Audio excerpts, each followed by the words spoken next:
Hi, Assalamualaikum everyone. Hi, Assalamualaikum everyone. Today I'm going to explain about a TED Talk topic. It's called A Simple Way to Break a Bad Habit. To my friend here. And firstly, some studies shows that no matter how hard you try to focus on something, a topic or what you're learning, you're eventually going to drift off to dreamland or like daydream. And there's this thing called positive and negative reinforcement. For example, you're stressed and you see food, you eat food, and then you will feel good. So that's like a trigger behavior and reward. There's also another example for smokers. Like you're stressed, you take a cigarette, you smoke, and then you feel good. So that's a bad habit.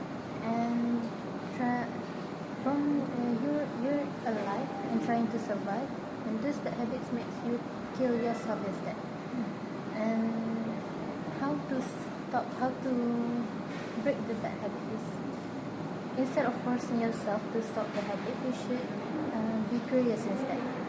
And what I mean by being curious is that when you do your bad habit, for example smoking, you should think about what the effect of the bad habit has on you, on your body and on your heart. And then you will notice like how the cigarette tastes bad and how the cigarette tastes like rotten cheese, and which change the knowledge of we all know that cigarettes is bad for your health.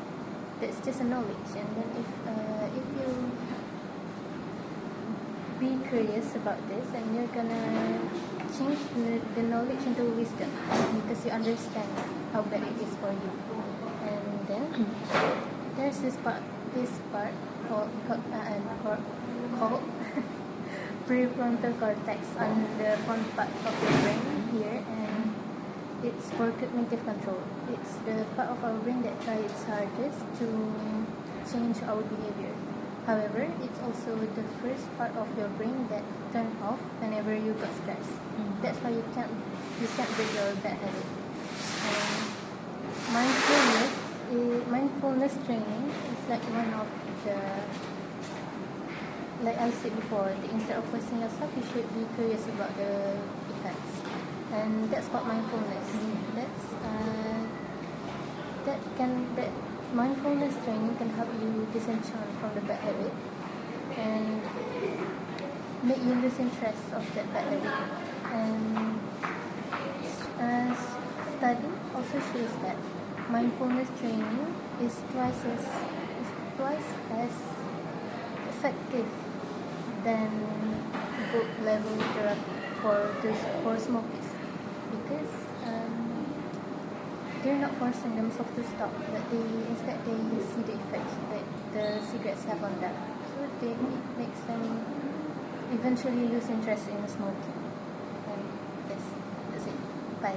That's it. 3 minit. So saya rasa kerjaan sangat. Pause je.